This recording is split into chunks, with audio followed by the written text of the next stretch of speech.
let's move into one of the most dramatic and pivotal chapters in the Mahabharata, the story of Draupadi and the rise of Indraprastha.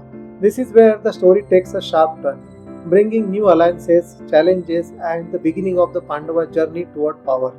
Let's begin with Draupadi's svayamvara. Now, a svayamvara was a unique ancient Indian tradition where a princess chose her husband from a gathering of suitors. But this wasn't just about looks or charm. It often involved feats of strength or skill. Draupadi's father, King Drupada, devised a nearly impossible challenge to find her a worthy match. The task? String a mighty bow and shoot an arrow to pierce the eye of a rotating fish. But here's the catch. You could only look at the fish's reflection in the water. Kings and warriors from across the land gathered to try their luck. Among them were Duryodhana, Karna, and Arjuna, who attended the event disguised as a Brahmana. One by one, the suitors failed to even lift the bow. Karna, known for his unmatched skill, was ready to take on the challenge.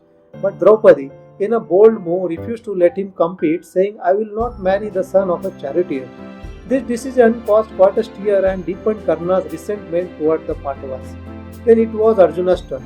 Calm and focused, he lifted the bow with ease, strung it, and pierced the target in a single shot. The hall erupted in astonishment. Arjuna, still in disguise, claimed his prize, and Draupadi became his bride. But the story doesn't end there. When the Pandavas returned home with Draupadi, they called out to their mother Kunti, saying, "Look, we have brought something wonderful." Without realizing what it was, Kunti, in a moment of spontaneity, told them to share it equally. This created a unique situation. Draupadi became the wife of all five Pandavas. Now, this might seem unusual, but there is a deeper context here. The arrangement was said to be preordained due to Draupadi's past life. She had prayed to Lord Shiva for a husband with five ideal qualities, and in this life, that prayer was answered through her marriage to the five Pandavas. Draupadi's entry into the Pandavas' lives wasn't just personal, it was political. Her marriage to the Pandavas formed a strong alliance with her father, King Drupada, a powerful ruler, and this alliance would play a critical role in Pandavas' rise to power. Now let's shift focus to Hastinapura. The Kuru elders, including Dhritarashtra, Bhishma, and Vidura, realized that the tension between the Pandavas and Kauravas was reaching dangerous levels. To avoid open conflict, they decided to divide the kingdom. The Pandavas were given a barren, inhabitable region called Khandavaprastha. It seemed like a cruel deal, but the Pandavas, ever resilient, turned the situation around. With the help of Krishna and their divine connections, the Pandavas transformed Khandavaprastha into a magnificent city, Indraprastha.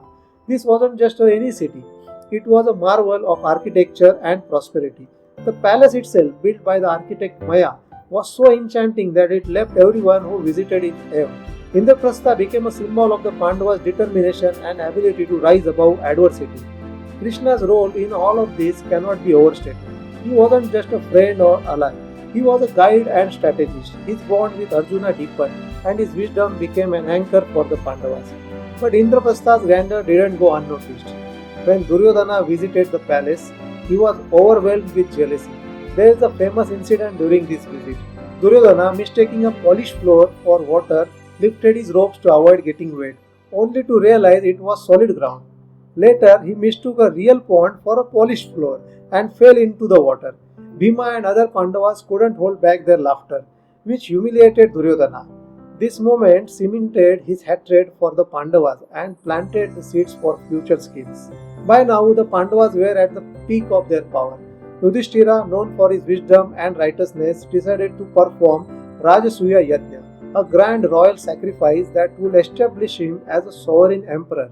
The Yajna wasn't just a ritual, it was a declaration of their dominance over the land. But the Rajasuya Yajna wasn't without drama. At this event, Krishna killed Shishupala, a powerful king who insulted him publicly. Shishupala's death was another turning point, signaling Krishna's unwavering support for the Pandavas and the growing tension among rival kings. So let's pause and reflect. This chapter is about transformation, how the Pandavas turn a barren land into a thriving kingdom, how alliances like Draupadi's marriage strengthened their position, and how their risk sparked envy and hatred in Duryodhana. The stage was now set for the epic conflicts and moral dilemmas that lay ahead. What happens next? How does Duryodhana's jealousy escalate into action? And how do the Pandavas navigate the challenges of power and politics? That's for the next chapter, but for now, remember this. Resilience, strategy, and unity can turn even the worst circumstances into triumphs. Stay tuned as we continue unraveling this epic tale.